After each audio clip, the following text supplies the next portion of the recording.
You're listening to the SKYLIT Books podcast. We're an independent, general interest bookstore putting great reads in the hands of people in the Los Feliz neighborhood of Los Angeles. Hosted by resident Skylighters, we're here to bring you new and exciting author conversations, group reads, and bookseller chats. Happy listening. Hello, lovely listeners, and welcome back to the SKYLIT Books podcast. I'm your host, Natalie, and today we are so excited to welcome Lisa Bird Wilson to talk about her new novel, Probably Ruby.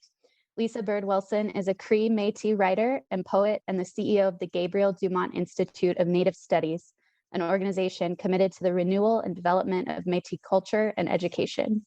Probably Ruby is her debut novel and her American debut. She lives in Saskatoon, Canada. Thank you so much for being here, Lisa. Thank you. Hi, it's great to be here. Did you want to start by reading us a little something? Sure. I have a little spot where I like to drop into the first chapter. And so this is Ruby. She's meeting with her counselor, Cal, at his home office for the first time. And she's really excited about that because she has this big crush on Cal. So I'll just kind of drop you in there. Oh, and the other thing I should say is Cal has an ex-wife and she's taken note of in his house, there are these little glass ornaments all over the place that his ex-wife made. And of course, she's jealous of the ex-wife. So I'll just do the setup that way. If Cal had noticed she was always the first one to call time on their sessions, he hadn't let on. She spent her life being told she was chosen, but constantly needing people to prove it. With Cal, she didn't want to be confronted with the fact that this was a business relationship. She didn't want him pointing out that time was up and she had to leave. She'd rather leave of her own accord. It was like breaking up. She was always the first to call it over. As they were wrapping up, Cal asked her to fill in a questionnaire about how useful the session was and how close she felt to resolving her issues on a scale of 1 to 10. She didn't want to make Cal feel bad by giving him a low score, so she gave it an 8. But on instant reflection, she knew that was too optimistic. She definitely thought they'd made some progress, though. He invited her to his house, after all. When he turned to his filing drawer to return her file, she did something she had no idea she would do. She palmed X's glass marble. As he was turning to face her, she grabbed her bag as if she was looking for something, dropping the marble into her bag at the same time. She pulled out her bus pass and gave Cal an award-winning smile. When she left, he gave her a hug at the front door. A bit paternal, but still, physical contact. She squeezed good and tight, but not sexy tight or needy tight, just, I appreciate you tight. She decided to walk. Cal lived in the east end of the city and she lived in the west. She walked down one of the city's busiest arteries, full of bars, restaurants, tire shops, love shops, you name it. The day had warmed up and she felt light on her feet. She considered whether she should text Cal to say thanks for today's session.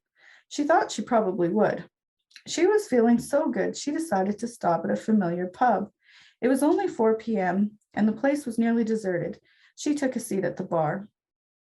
She ordered a pint of beer and enjoyed the first cold swallow, anticipating the spread of warmth that would let her shoulders relax and eventually fill her with curiosity and cuteness. She fished out her phone to text Cal now, before she had too many drinks. 2 things she'd learned to be careful about. 1, she always lied to her counselors about drinking. Some of them had their own hang-ups about alcohol and drugs, and she didn't want any of them confusing their issues with hers. The second thing she learned was don't drunk text, drunk email, drunk Facebook, and so on. Best to get any follow-up text to Cal out of her system now, pre-drink. But before she had a chance to do that, she sensed someone occupy the bar stool next to hers. Next one's on me, said a familiar voice. She closed her eyes for just a second. Dana, oh my God, she said, as if she was not at all surprised. I was literally just talking about you. He looked confused. To my counselor, she said. All good things, I'm sure, he laughed, as if they were a couple of corny business buddies out for happy hour. As if he wasn't really bad news, as if she wasn't still in love with him. Actually, I was saying how when I first met you, I wondered if your beard would give me razor burn. But afterwards, I realized I shouldn't have worried. She laughed her spectacular laugh so he could remember what he'd been missing. When the bartender came by, Dana ordered another round. The bartender plucked a new pint in front of Ruby. Dana said, "Big head on that one." "I don't mind a bit of head," she said, taking up her line like there had never been a break between them. "You want to get out of this place?" he asked. She diffused her laugh all over the bar. "It's going to take a lot more than 2 beers to get me out of here." And I'll just leave it there.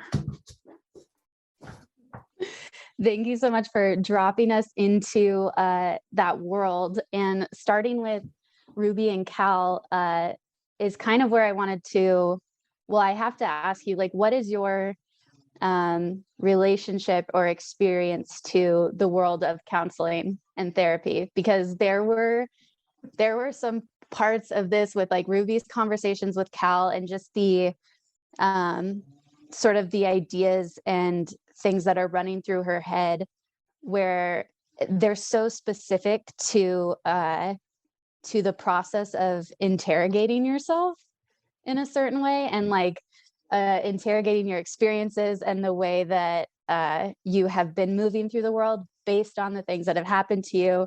Like, I just felt like I was watching myself in therapy. That's funny. So I would love to hear, and that kind of just goes into like my curiosity about where this story comes from, which a lot of it is based off of your experiences. So I'd love for you to give us a little bit of background there. Yeah, I think, okay, so I mean, I sort of see Ruby approaching these ideas of like having a counselor or whatever, or I don't know, it's almost like she goes in there, like it's like part of her wants to get help and find something out, but the other part is almost like it's either combative or it's a challenge, or it's, you know, it's some way for her to kind of, I don't know, assert herself or something. But she has this really bad habit of just, you know, forming crushes on her counselors. Like it's just really inappropriate all over the place. I think for me, the story where it comes from, you know, Ruby's story is the idea of, you know, what's the experience of Indigenous adoptees, particularly in Canada, where we had this period of time. It's sort of got this shorthand name called the 60s scoop, but what it really refers to is like the decades between about the 60s and the 90s, when Indigenous kids were really targeted for being taken from their families of origin and assimilated into non-Indigenous culture. And it's kind of an extension of residential schools, right? It's an extension of that assimilationist agenda that comes from, you know, colonization. And so for me, I sat down, so I wrote a poetry book and that was published in 2016. And then I sat down and I really knew that I wanted to write fiction and I didn't know what I would write.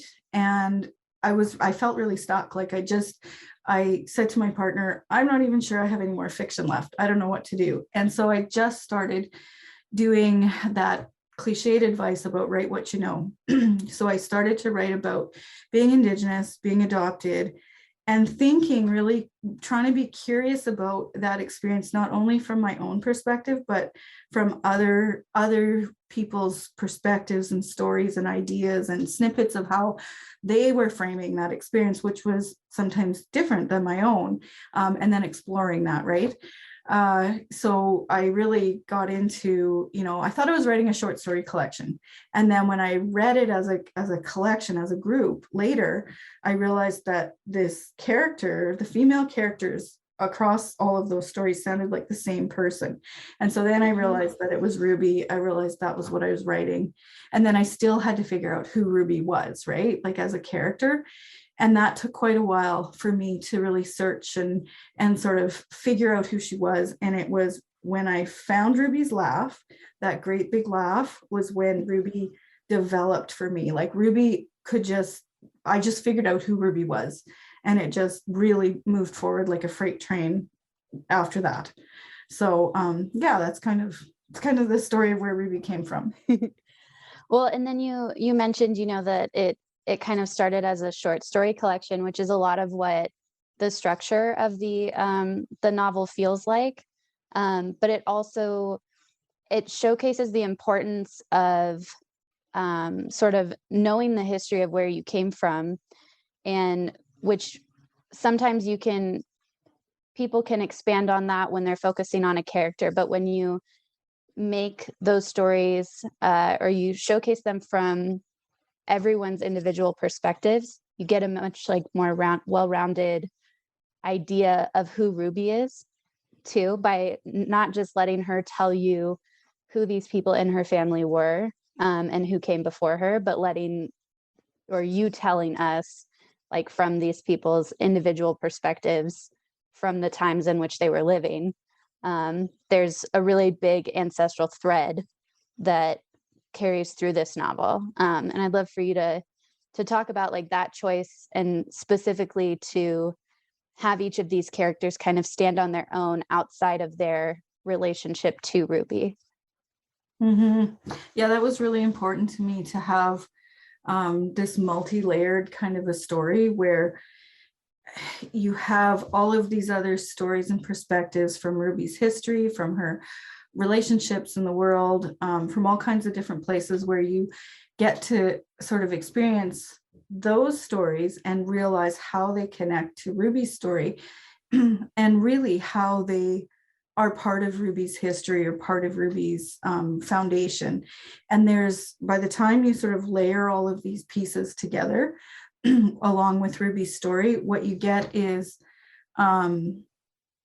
you get a picture of Ruby that's even broader than Ruby ever knows about herself. And it's so important. Like for Ruby, family is everything, right? Like family, kinship, where she's come from, where does she belong? Like that idea of belonging, that's all just so critical for Ruby. And it drives her in so many ways, and sometimes even destructively. So she's got the boyfriend Dana, who sort of keeps, showing up or whatever, but he hooks her in because, he says to her, well, I think I might know, you look like somebody, like you look like a certain family from a certain place.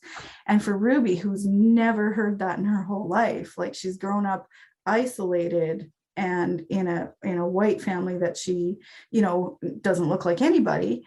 And so then she hears this, and that's just like, it's like a drug to her, right? Like it's so intoxicating and so important. And so I think I'm really trying to get that importance of kinship. And when I worked with one of the early editors on the book, we talked about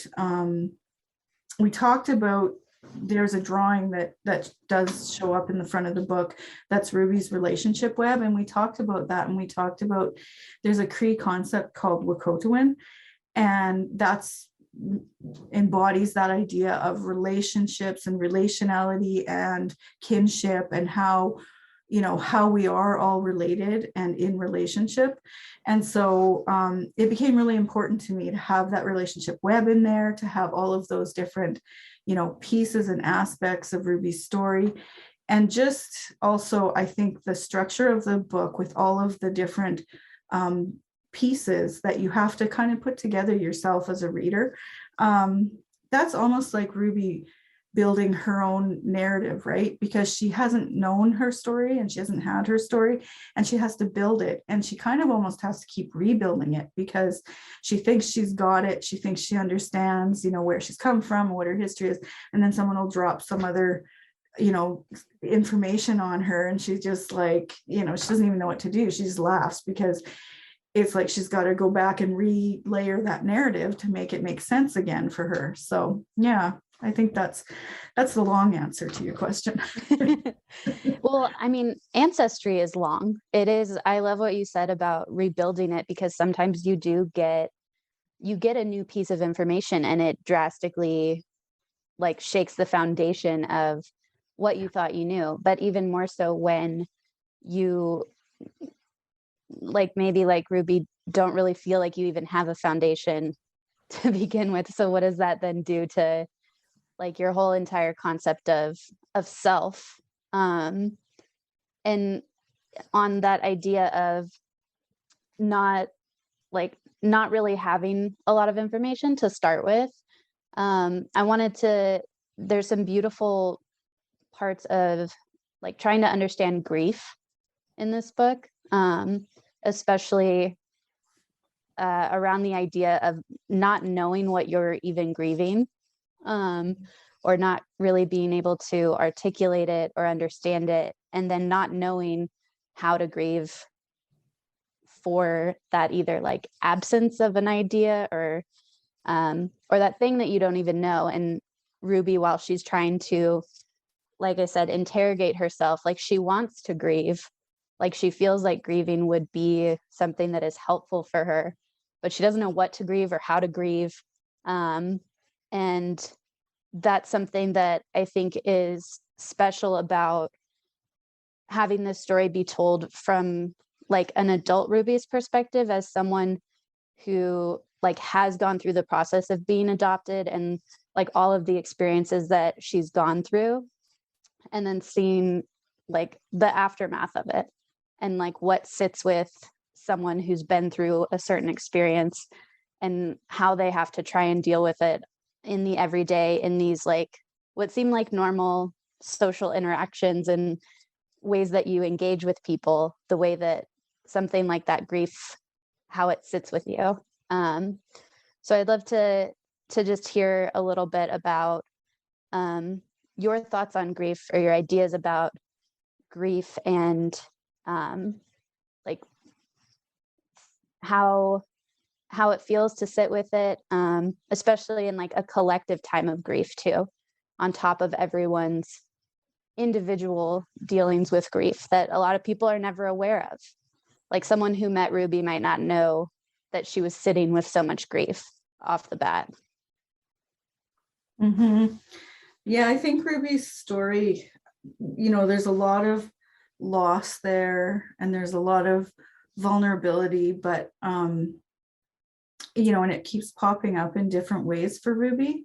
So and it's sort of unexpected for her because she's sort of lost this father off the page, right? Like it's not something she knows about until so much later. And so how does she grieve that loss? You know what I mean? That's part of the question.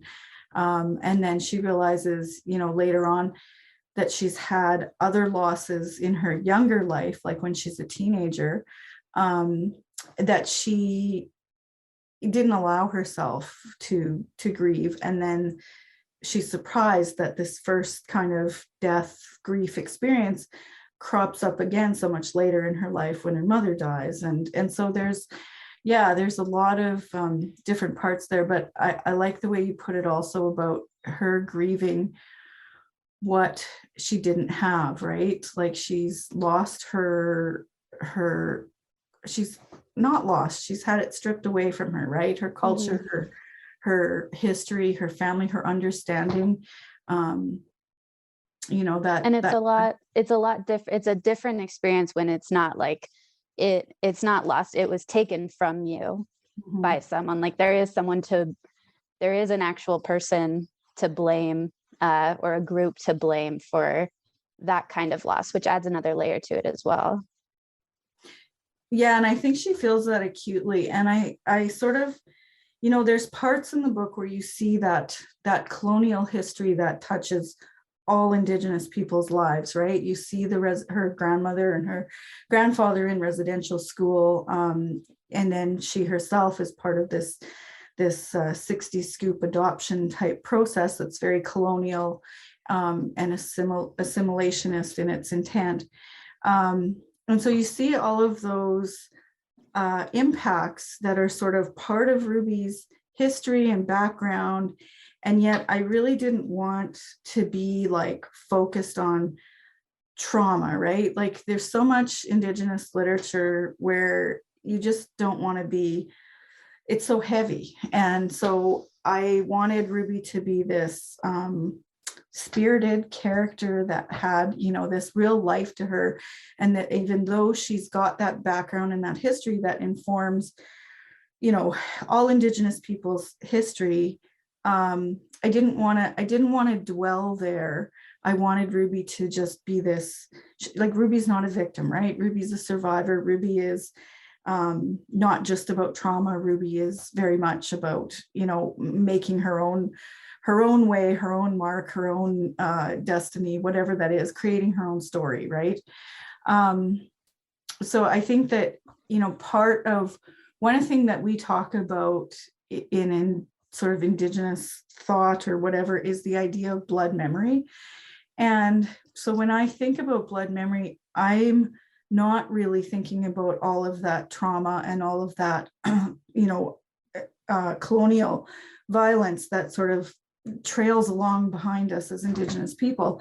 But I think about, you know, the positive aspects of blood memory that are about our culture and our ancestors and our kinship connections and our connections to land and language. So that's kind of how I want to see blood memory, as opposed to, you know, the traumatic parts of it that, you know, apparently get embedded in our DNA and come forward with us from those past generations. But the other parts embedded in our DNA are, you know, the really positive kinship, you know, parts that go along with us as well. Well, and on that mention of kinship and culture and those positive elements of blood memory, I did want to talk about the two beautiful covers that I've seen of this book. The first is a beautiful, like, close-up sort of cropped image of two people braiding each other's hair with like a beautiful red paint stripe going across, which when you said the blood memory bit, like I saw a little bit of like a blood paintbrush with that bright red color, and rubies, of course. And then the other one is a beautiful beadwork cover. And I'd love to hear about those two cover designs and sort of how they came together, because they're so different, but both such beautiful examples of that kinship and that culture that you're trying to explore here in a different way than like everything is about trauma, because it's not. Mm-hmm. Yeah. Yeah. So those two cover designs. So the one with the two women braiding each other's hair, that's art by a Canadian Indigenous artist named Kelly Spitzer. And it was really important to me to have an Indigenous artist represented on the cover of the book. And so the Canadian publisher worked really hard, you know, to help find an image that would be representative and be sort of perfect for that cover. And I really appreciated the way that both publishers asked me, you know, how I saw this, asked me what I wanted, worked with me to make sure that I love the covers, you know, and that I want to, you know, take that book out there and promote it and show it off. And I do, I love them both. The American cover, they are really different covers, but that came about through a really great conversation that I had with the editor, where we talked about just iconic Métis images and what that would look like. And so we talked about things like Métis sashes and Métis beadwork and the flower beadwork and the things that, you know, kind of represent Métis people. And then Christy Belcourt's name came up. Christy Belcourt is a Métis artist in Canada who's really well known, and her art is really beautiful. And also I work at the Gabriel Dumont Institute. And so we are an educational institution, but we're also a cultural institution. And so we have a large collection of Métis artwork, Métis artifacts, etc. And we have the largest collection of the largest private collection of Christy Belcourt artwork in the world. So that, you know, I'm very familiar with Christy's work. And so David kind of went and got a hold of Christy and got permission to use her artwork, and it ended up on the cover of my book, and it's just beautiful. It looks wonderful. She paints in this style that replicates Métis beadwork. And so we have some really large canvases of hers with that style of painting, and she drops each drop of paint onto the canvas from a darning needle. and just forms these Métis flower beadwork, Wow. and just expands from there. And we have one, it's enormous. It's like, I don't know, many, many feet wide and long. It doesn't fit through a doorway, like you have to take it all apart. So yeah, her artwork's fantastic. It's really terrific. So I'm really honored to have it on the cover of my book. That's amazing. I can't wait to look up more of her work, because that sounds so beautiful. I would love to see, like, does she have videos of that process? I would love to see that too. Like, I don't know, possibly online, but yeah, yeah, that's interesting. I'll have to look into that. And then you mentioned the Gabriel Dumont Institute where you work and all of the work that you're doing there. And I wanted to sort of close us out by having you tell us a little bit about the work that you're doing there, and also letting us know some ways that we can support that work and ways that we can either get involved or, like I said, continue to support the work that you're doing there for the renewal and development of Métis culture and studies.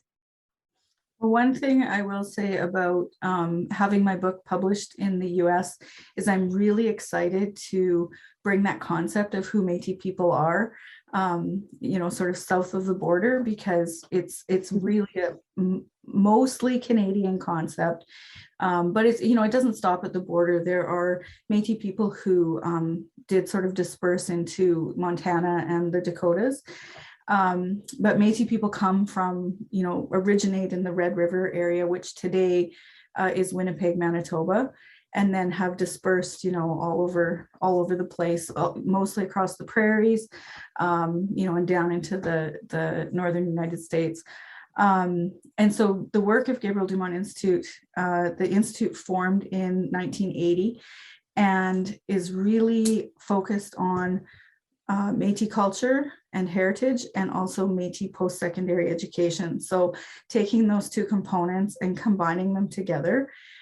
So we are, conservators of Métis culture, but we're also providing, those cultural experiences to our students. And, really, when Métis students are immersed in their culture, and the culture is so respected and so available, then that pride, and that self-esteem just builds in the students, and then academic success becomes that much more assured, right? Because you've got people who are really confident in their culture and able to go out there. So we train a lot of teachers for the education system, and they become, just cultural experts that go into the schools and can be really confident about what they're doing. So that's some of the work we do. The other thing that we do is we produce a lot of materials, a lot of books, a lot of the Métis language is Michif. So we produce a lot of books that are both have English and Michif in them, so that kids can, learn the Michif language. Indigenous languages are endangered, most of them. And so, anything we can do to sort of bank the language, and make sure we don't lose what it is, but also promote it, right? And get it out there and get it into kids' hands. So that's some of the work we do. We actually do a lot of things, but that's a little picture. And then how can we support the Institute and the work that you're doing?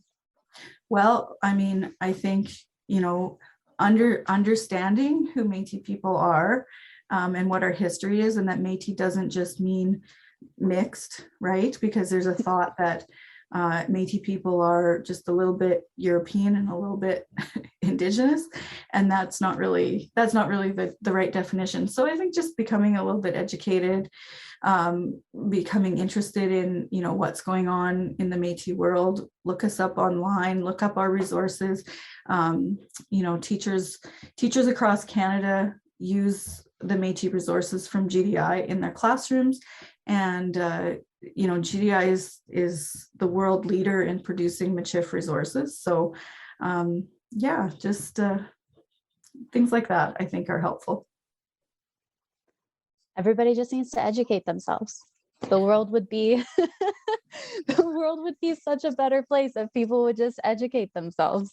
And we're so grateful that the GDI is doing all of this amazing work, and that everyone in the US now, and not just Canada, can read Probably Ruby, which will be on our shelves at SKYLIT. For all of our listeners, you can stop by and pick up a copy, or you can grab one on our website. And again, my guest today was Lisa Bird Wilson, whose debut novel, Probably Ruby, will be out in the world when you hear this.